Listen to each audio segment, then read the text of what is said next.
Hello, I'm Rob Donoghue, and I convened the handprints consultation at the 13th Pan-African RCE event yesterday. And what I'm hoping to do is to report what came out of that. The first thing is Eswatini suggested that we review the UNESCO SST program and the change projects that have come out of Fundisa for Change to provide African exemplars for teachers to work with. And they also, Makana, I think, proposed the development of a handprints online learning platform for African heritage exemplars, because it's very difficult to find these when one does a web search. So if we bring those two together, they could both be integrated within the development of a handprints online teacher education course. And the idea was this would support situated learning in African contexts, and we could approach CEE to see if they would host it on the International Handprints website.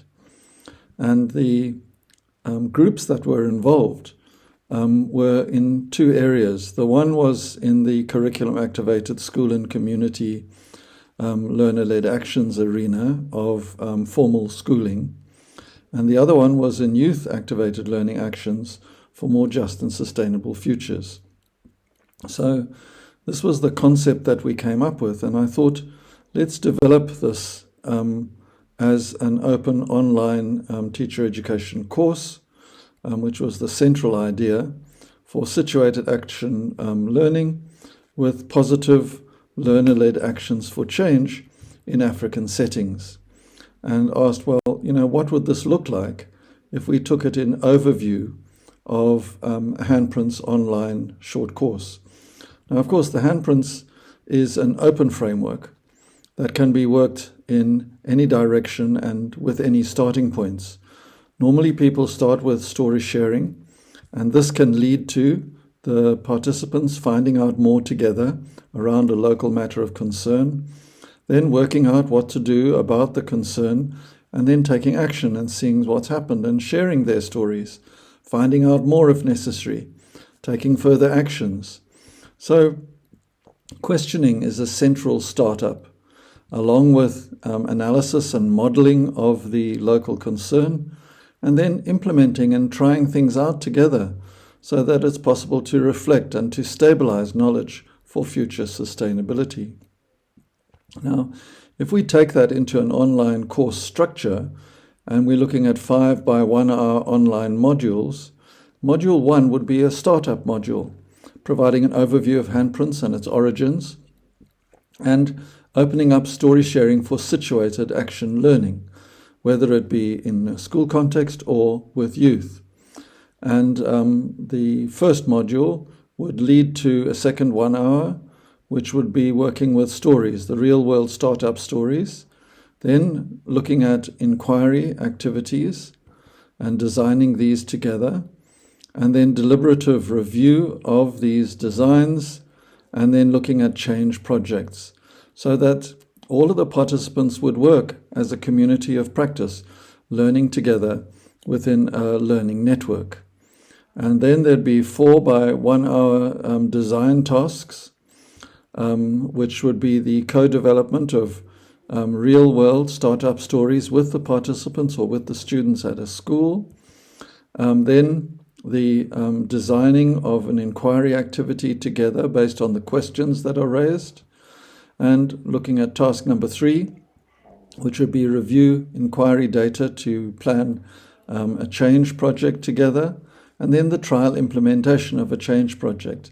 So this open structure, if you take the handprints teacher education book, there's work on water, exemplars on water, on plastic, on bees and pollination, and food and nutrition, as well as more on the website at the Center for Environmental Education in Ahmedabad. So the whole course would be pulled together around a sort of portfolio of what is produced as task records and the school and community approach. So it would be 10 notional hours, 5 hours of work online, 5 hours work away, and that is normally 1 credit. So that, if universities and colleges are doing this, they could provide 1 credit in their normal course structures and take it into their course structures, or it could be a certificate that was issued by an accrediting authority in any of the countries that are involved. And if we do something like this, then we need a theory of change framework. This is one of the simplest ones to work with, and it provides some of the best outcomes data. So I thought I'd use this looking at the Teacher Education Handbook and looking at the sphere of control. So we're able to control the Handprints online course design, and we're looking at the course acting as a mediating process for ESD learning interventions to be activated by the youth or by teachers. And the whole course would open with Module 1, which would be the registration, the handprint origins, and an overview of the situated learning approach. Then this could lead to Module 2, where capacity development is occurring around handprint as an activating role in startup stories. And what are the practices that have raised the current concerns? Could be a startup question. Then Module 3, capacity development around Quadrant 2, which is the inquiry-based approach. Could look at inquiry activities into local matters of concern around the question, how are things today around this particular concern? Module 4 could look at capacity development around the mediation of questions to activate the outcomes of these inquiries and to understand local matters of concern, where the participants ask, well, now that we know more, what can we do about this together? And then finally, Module 3 would look at some sort of evaluation and some sort of assessment of the small-scale change projects with an assessment of learning and an evaluation of outcomes. What have we learned to do together, or what have we learned to do better together? So now, if we wanted to do an evaluation of this, we would obviously look at the result areas in classroom and in community.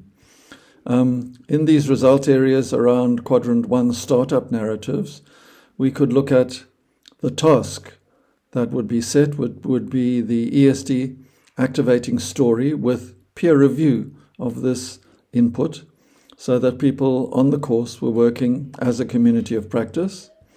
Then task number 2 would be looking at the local inquiry in a local matter of concern, and then the planning and peer review of these outcomes could be reported into the group on the online course again. Then we could deliberate and review the historical change and the current matters of concern with the data that we've generated to deliberate online concerns, evidence, and possible solutions together. And then finally, looking at the assessment, records of the outcomes and the peer review, we could look at what are the records of the tasks and look at how these can inform community activities, planning, and also the change projects and how these have worked. So it's possible to evaluate all of these as a way of strengthening ESD in terms of livelihood interventions in a local area. We could look at more effective teaching if we were looking at the school context, or we could look at an implementation process in a local community youth-led program.